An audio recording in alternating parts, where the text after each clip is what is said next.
Hi everybody, it's been a few months, shall I say to be precise, since the New Year or from Boxing Day. Have you all seen my lovely face? But it's about time I resume back into doing our lovely YouTube video and keep you all updated with what's happening. You can probably tell I'm a little bit sort of not with it still. And last time you guys were aware, I ended up being in hospital.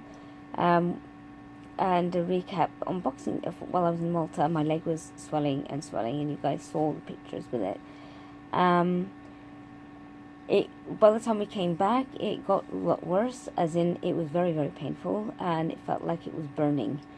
And come Boxing Day, I didn't want to ruin Christmas for the in-laws, and I couldn't get out of bed, couldn't do much, and come Boxing Day I was screaming from the pain, which was literally pretty much going up all the way up to my thighs, and it was really red, inflamed, red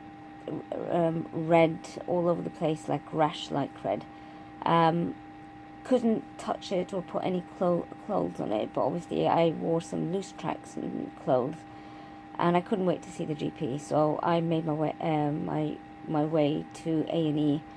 I decided to go to UCLH myself rather than call an ambulance, because I know down there they have my my records for the stomach and pretty much all my history.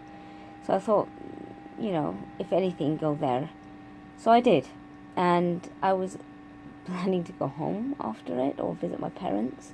Hadn't seen them for several months, so decided to go for a spot of lunch before I went in.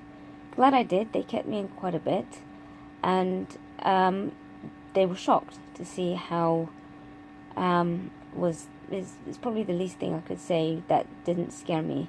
They looked like they saw a ghost, and the doctors got the consultants, the A&E consultants, and I was like, what's going on? And they basically said, you know, we're surprised you're walking and you're not in a coma, you know, and excuse the phrase, dead yet. And I'm like, oh, what's going on? And they said, well, basically you're not absorbing anything. We've done a full count test. Luckily it's not your heart, but your liver is pretty much damaged. Your swollen legs is a result of the malabsorption, your liver being damaged. You're severely anemic. You're pretty much low on everything that we're surprised your heart hasn't actually stopped functioning. What it is edema, and it's where the due to the malabsorption of the body and malnutrition and food going down the right way. Basically what I had before was a hiatus hernia removal, where due to 2014, when I was vomiting a lot of the acid, it had brought this part of the muscles up here up into the lungs, and it pretty much stopped the muscles up here, and it was damaging my food pipe, etc., and hence was affecting my throat, which still sounds a bit husky. Gets worse over time depending on how I feel, and these days I'll get to it, but I have been vomiting, but I'll explain in further details why. Basically got two damages that led, you know, back to the hiatus hernia, and then the gastric and the acid, which wasn't done in a gastric bypass, the standard routine to lose weight. Far from it. It was tailor-made, where a section of the stomach that caused the acid reflux, or the flowing back of the acid to the stomach and up into the chest, that was tied up to avoid the acid flowing when I lie down, and then the vomiting and the hiatus hernia. So those two were adjusted and then went to the small bowel, which is on my left side. But because of my autoimmune, which is a different issue, but it has an underlying effect on all the organs inside, and hence the crest, the E from the crest, the esophageal side, it actually affected my esophagus since then, because my immune system kept going down and down. As a result, that on top of the bypass, I've got to be taking a lot more nutritions. It normally reduces the intake of iron or absorption of the vitamins and minerals. Hence, when I did the operation in 2014, I was given B12 injections, additional iron supplements, you name it. But somebody here doesn't always get to remember it. I guess the memory is also a downside, which I've now got and been given a box of things that separates my four meds for a whole month, and the pharmacist, sorry, my brain really is still suffering, is also tends to put all the medicines in for me. So all I've got to literally do is take out the day and be able to sort of split them. And yes, even then I still get prompted by various people to be taking it. Anyway, back to December, Boxing Day, in A&E. After them doing all those blood tests, they were like, we cannot let you go home. Your sugar suddenly is now dropping, even though I get dumping syndrome. They explained to me that that's from the artificial sugars, fructose and stuff like that. Glucose should have nothing to do with the dumping syndrome. Or dumping syndrome, basically, a lot of people think it's how food is not going into the body system and goes straight down. Dumping syndrome, there are certain types of food that does it, but dumping syndrome is a result primarily from sugar, the wrong types of sugar, or the artificial sugars, and that goes straight, apart from the absorption side, goes straight to the stomach without going through and being absorbed in the right parts of your stomach. And it's not about vomiting. Yes, vomiting is part of the dumping syndrome, but it's not any normal dumping of, oh, the food's gone down the wrong pipe or whatever. There's other medical reasons for those. But dumping syndrome literally are, for those that are familiar with diabetic, or those who are aware with people around it, it's the crashing of the system because it goes to your stomach directly without being absorbed the right way, and very quickly. You end up, yes, you do vomit, but you also get nausea, and your blood pressure changes, and you just literally crash out and fall asleep. But it's as dangerous as those symptoms for those that are who are diabetic. So me having the malabsorption and yes, if I took the wrong types of sugar, could cause dumping syndrome. But it's also led to the fact that my blood pressure, my sugar levels dropped to a dangerously low. So I was getting to the stage where they're doing the monitoring for the sugars. It was either not picking up any readings, which meant that I should be hypoglycemic, I think they were saying, where I should be in a coma, or I was just like getting dizzy, losing balancing issues, and or it was like a 1.8, and they were like, we can't leave you. This is actually more dangerous than those with high blood sugar who take insulin regularly, and it monitors it and it drops it down.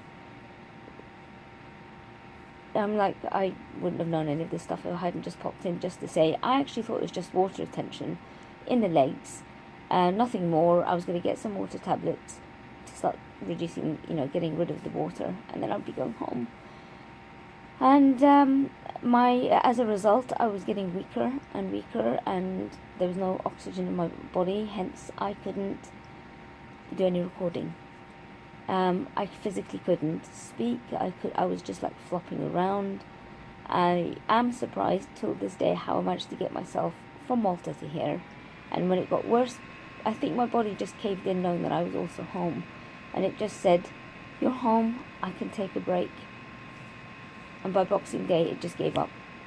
It really did. And boy did I feel it. I was just unresponsive, to say the least.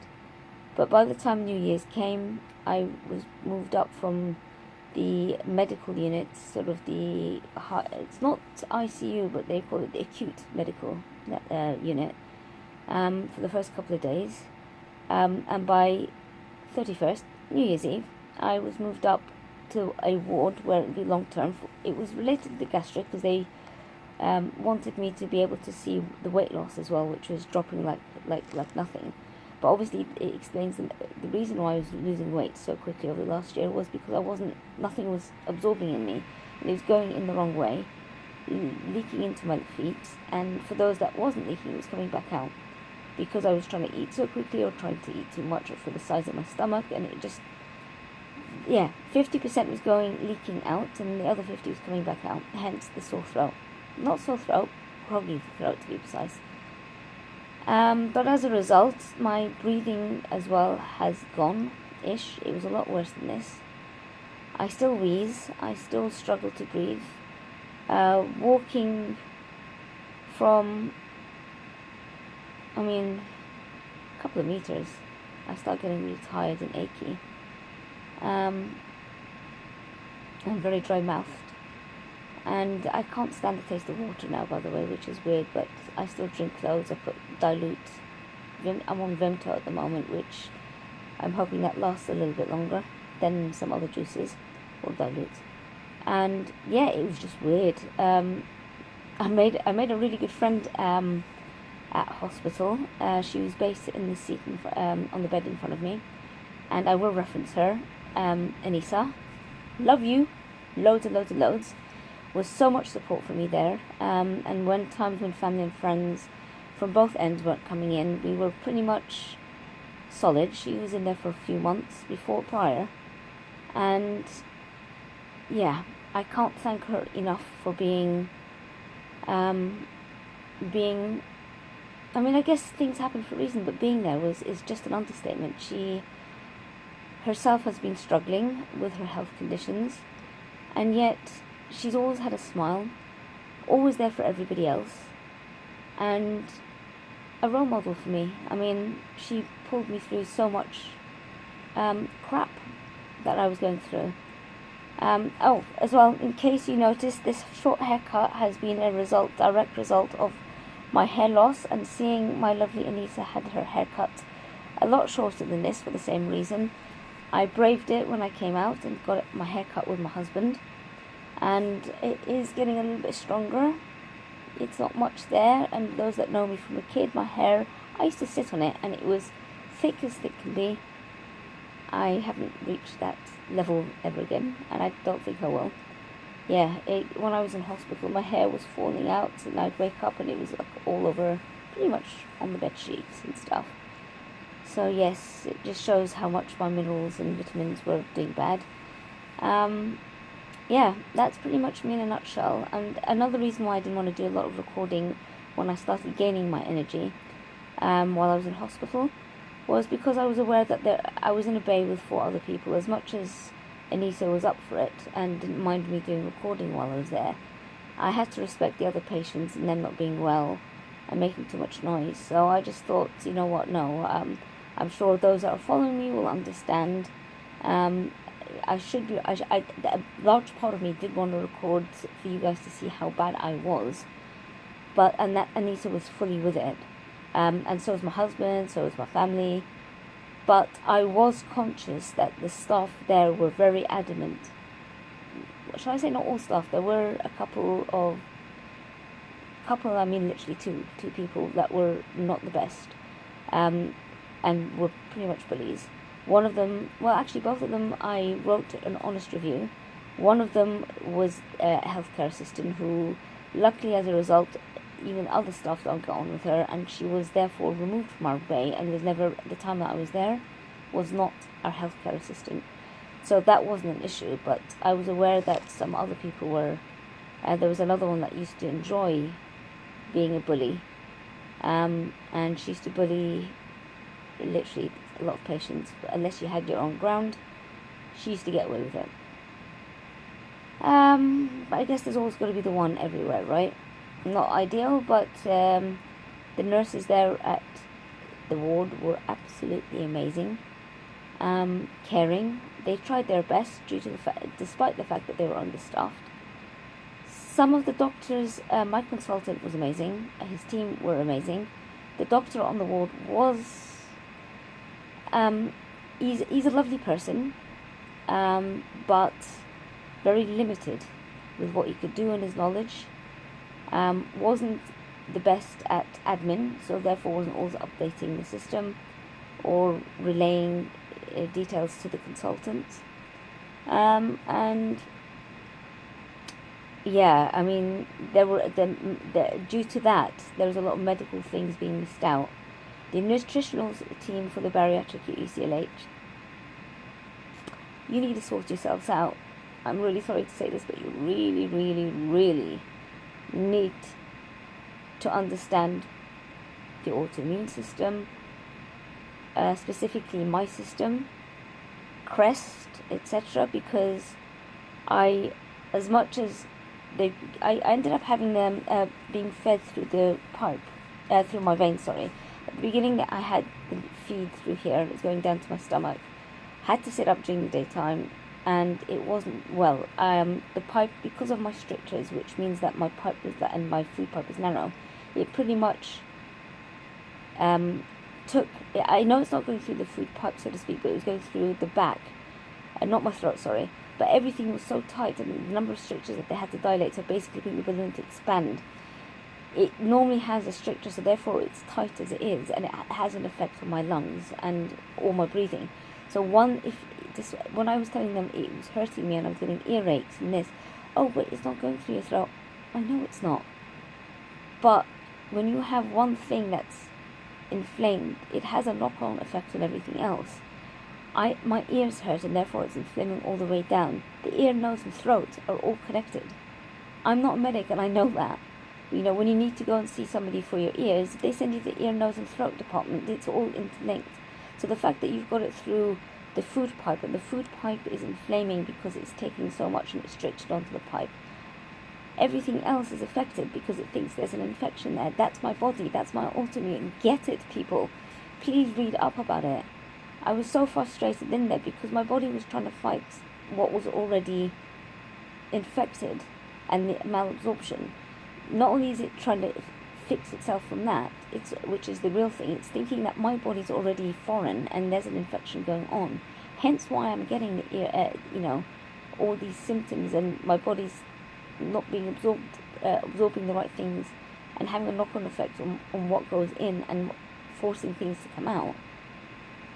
It's the least thing. You're supposed to be making me comfortable, and I know you're being helpful by trying to put weight on, but by doing it that way, you're making it worse. By giving me something to inflame in my ear infection, no matter how much you give me painkillers, I was screaming from the pain from my ear, and I wasn't happy. And sod's law, a couple of weeks later, I wasn't putting much weight on with that anyway. They were thinking, oh, we need to speak to the surgeon who did the operation so we can put it all the way down, or, how do we do it? And I'm like, can we take this off? This is not going to help me. Not through there. Find an alternative, even if it means through, through the belly button or whatever. I don't know, but not through there because I've already got strictures.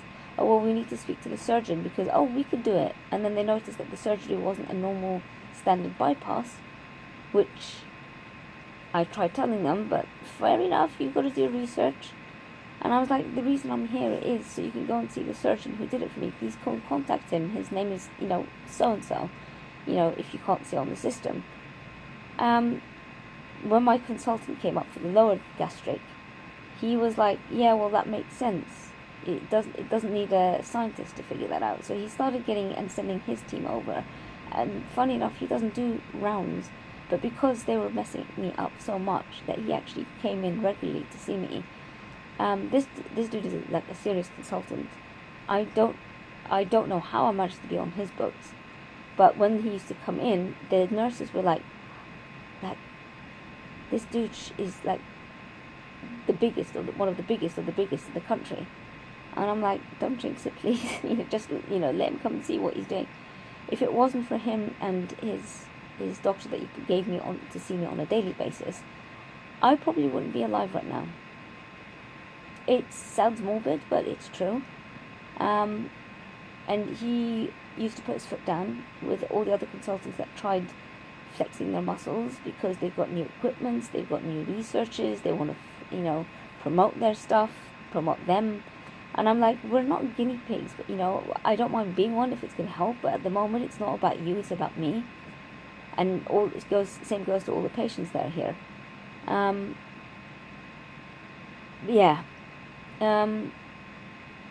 They ended up giving me a PICC line because my veins were collapsing. The cannulas won't stay in. And as a result, with my autoimmune, I kind of knew there was a slight chance of me getting infections, but what I didn't understand how far it would go was that it could cause clots. So they were supposed to take it out after a couple of weeks. But for a normal person that doesn't have an autoimmune, it could last for 5 weeks. So they just left it as 5 weeks, and we could change it. What's worse is that it didn't last 5 weeks. They were planning to extend it more, so not even a normal person. They were planning to leave it after. It went through here, and you can probably, I'm really sorry about this, but you guys will see the flab of the weight loss. It's not a pretty sight, but it's there. But I ended up having them PICC line through here, straight deep down in, and the only way they could find my vein that was strong enough to keep it was through an ultrasound. So I had to go down to cardiovascular for them to do the ultrasound machine and put it in. That was the only way that they could do it. I started getting pains. When I was lying down sleeping, I was getting heaviness on the chest. Yeah, now I used to have that, but it was increasing, like somebody put a bag on my chest or sitting on it, or put a baby on it. I was wheezing a lot more. They were doing scans and stuff to check my heart. Yeah, there was scarring tissues from the previous pneumonia that I had before I turned 30. But that was all that they were saying that it was. That was the nutritional side of the team. And I then started complaining of bumps, lumps, pains underneath my armpits. And they were like, oh, you know, that's just part of it. And then I started telling them, listen, I'm really feeling cold, numbness. For those of you who may have had been in hospital before, but if you ever have been flushed and they put a syringe in to flush your water and you just get this cold water-like sensation going to your tips, that's what I was feeling. And it started off with my left arm where the line was. And I was like, guys, I'm really feeling cold, and it feels like something, like a fluid, cold water-like fluid, flushing, just keeps going down my arm. And they were like, oh, well, you know, if you feel that again tomorrow, we'll tell the doctors. And I'm like, tomorrow comes, I'm still feeling it. Doctor comes along, finds out, doesn't say much. Apparently, by the time he gets back to his table, forgets to actually put it on the system. If it wasn't for the two people, including my friend across the bed, Lisa, and another person who was in the bed next to me, they were like, both separate times, why are your arms swelling? And I'm like, I thought it was me, but you know what? I don't know. So I tell the nurses, and they tell the doctor, and then one of them notices who's on the night nurse, on the night shift, and she's like, your hand is really swelling, I really don't like this. I, at that stage, started feeling, and I was telling her a lot colder, and she just came back, and she was like, I'm not having this, I'm really not having this. Next thing I knew, I had a really bad temperature, and it triggered off because it was being left for a few days with nothing being looked at it. I was shivering, and my temperature went up to about 38 to 40, and then it went up to 39, and then 40. At that stage, I was in and out and a little bit delirious. I was aware of what was going on around me, but that night and the night before, it was a Friday night, so my consultant wasn't around, and it was just getting bad. And I ended up, next thing I knew, when they gave me all the stuff and cooling and whatever, I don't know, I was just aware that there was a lot of commotion, and they were just coming around every hour. When I woke up, almost towards the end of the weekend, I knew that I had the ICU team, because the weekend staff, the junior doctors, I mean, apparently the senior ICU team were the ones to be on the weekend, and I had a designated person there, and it just showed me how serious this was. And he says, you've got blood clot. And I'm like, what? He goes, it doesn't need to take me, but where it is, we've taken you down, and we've done all the scans. We're not sure if it's on the lungs, but it definitely is in your veins all the way down there, and it's on the armpits. I'm like, okay, so those pains there were actually from the clots. So if anybody had picked up from where I was complaining about, and he went, yeah. But sadly, the doctors on this ward were not writing it down for your consultants to pick it up and do the relevant searches and give you up the injections for the warfarin level or whatever, you know, medicine they decide to give you.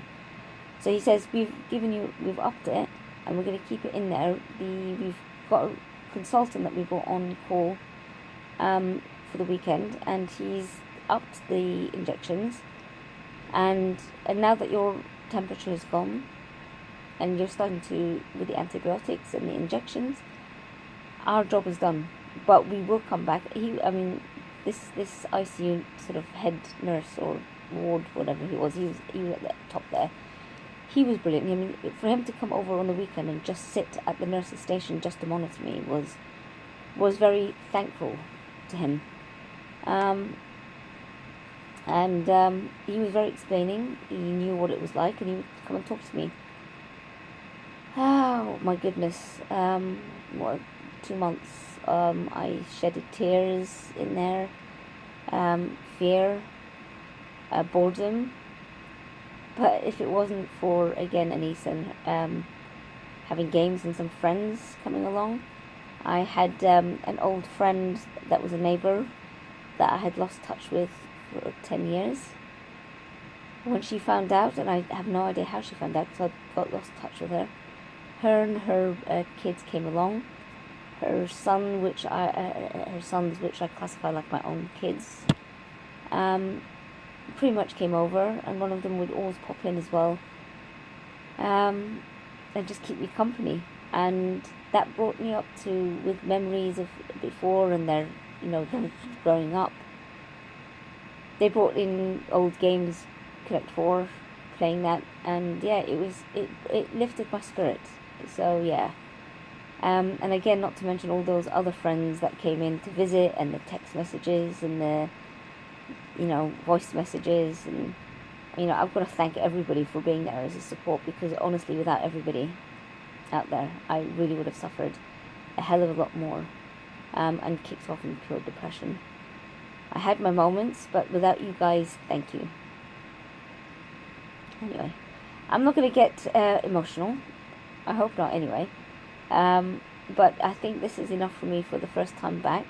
I'm back at my parents' because I'm that weak. I've had occupational therapist come home. I got the good news of the adaptations today. And by the way, for everybody that knows that I had put on weight, and I started looking a lot more plumper and stuff once this vein came up and the extra calories were being put in. I've gone back to the same weight as I went in on Boxing Day. Yeah, depressing. But what can I do? I'm waiting to be seen again, and, journey still doesn't finish here. Anyway, I'm going to call it an end now, and I will be updating you guys as and when. But yes, Monday comes. It's Friday today. Monday, the equipment comes in from MedEquip, and they will be should be installing my stuff and giving me help on the day. Yay! Anyway, I shall speak to you guys soon, and love you all.